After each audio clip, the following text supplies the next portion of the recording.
Electromagnetic induction. तो electromagnet में इससे पहले हम मैग्नेटिक फ्लक्स पढ़ेंगे, फिर समझ में आएगा इलेक्ट्रोमैग्नेटिक इंडक्शन। एक मिनट रुको।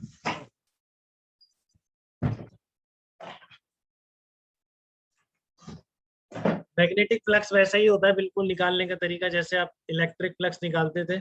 Integration E vector dot D A vector की जगह बस बी लग जाएगा। ठीक है, यूनिट्स इंपॉर्टेंट है यहाँ पर इसकी। ये जो आपकी वेबर यूनिट होती है ये एसआई यूनिट है। ठीक है, और मैक्सवेल सीजीएस यूनिट होती है। यूनिट ध्यान रखना है इसमें, टेस्ला, गॉस, वेबर, मैक्सवेल, ये सब इंपॉर्टेंट यूनिट है। ठीक है, बहुत बार आपको मैग्नेटिक फील्ड गॉस में देगा, तो आप 10⁻⁻⁴ से टेस्ला में कन्वर्ट करेंगे। ठीक है, इसी तरह फ्लक्स में भी जो नाम है सीजीएस यूनिट का वो है मैक्सवेल, और जो एसआई यूनिट है मैग्नेटिक फ्लक्स की वो क्या है, वेबर है।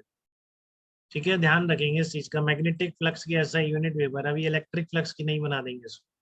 ठीक है, डायमेंशन निकालनी है आपको। डायमेंशंस क्या होंगी फ्लक्स की, मैग्नेटिक फ्लक्स की, तो बी इंटू ए से निकालो।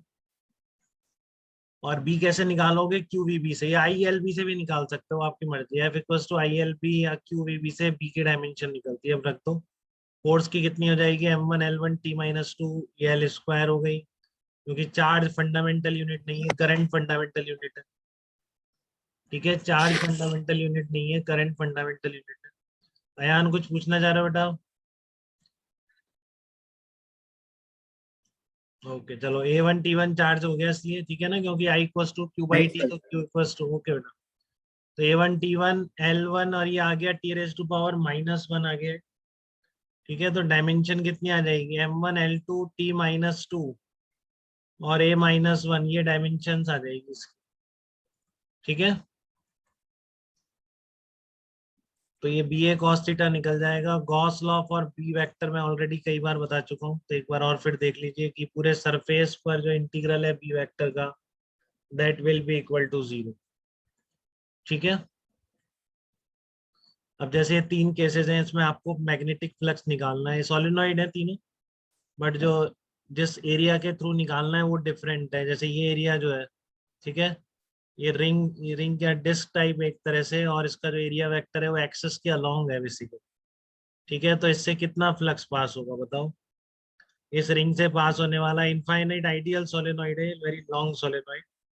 तो यहाँ पर आर रेडियस का जो सरफेस है, इस सरफेस से कितना फ्लक्स पास हो, कैसे कैसे लिखेंगे आप उसको, बताइए। ये रिंग पे मैग्नेटिक फील्ड कितना होगा, याद है किसी को कि सब भूल गए? बताओ, ये रिंग जो है आपका, इसमें मैग्नेटिक फील्ड कितना होगा रिंग के ऊपर? आई करंट फ्लो कर रही है, क्या एक्सप्रेशन होता है? अरे मैंने कुछ आपको अनम्यूट करने का ऑप्शन बंद तो नहीं कर दिया? नहीं कर सकते अनम्यूट, तो बताओ क्यों नहीं बता रहे हो। फील्ड कितना होगा, mu naught into I into small n. Yes sir. ठीक है बेटा, और एरिया कितना हो जाएगा, क्योंकि पूरे पे यूनिफॉर्म फील्ड मान लेंगे, आइडियल सोलेनोइड है, कुछ लिखा नहीं है तो क्या करें। ठीक है, तो एरिया क्या हो जाएगा इस रिंग का, पाई आर स्क्वायर। तो जब पूरे एरिया पर फील्ड सेम है और बी वेक्टर और ए वेक्टर एंगल 0 हो गया, क्योंकि बी ए एरिया वेक्टर मैंने कहा एक्सेस के अलोंग है, और आइडियल सोलेनोइड या वेरी लॉन्ग सोलेनोइड में जो फील्ड होती है एक्सेस के अलोंग है। ठीक है, तो आपका फ्लक्स कितना आ गया, बी इंटू ए। तो ये आ गया आपका mu naught into I into N pi R square, ये आपका फ्लक्स आ गया, mu naught I into small N into pi R square. ठीक है, कोई डाउट बेटा किसी को फ्लक्स निकालने में इस तरह के एरिया से? अब आपका एरिया इतना बड़ा कर दिया, तो अब भी आइडियल सोलेनोइड है, तो हम क्या मानते हैं, आइडियल सोलेनोइड के बाहर फील्ड नहीं है। ठीक है ना, तो फील्ड आपका केवल इस रीजन में ही रहेगा जो इस सोलेनोइड के अंदर है। तो यहाँ कितना हो जाएगा फ्लक्स बताओ? Mu naught N I into pi R square, R capital. Zero हाँ, होगा।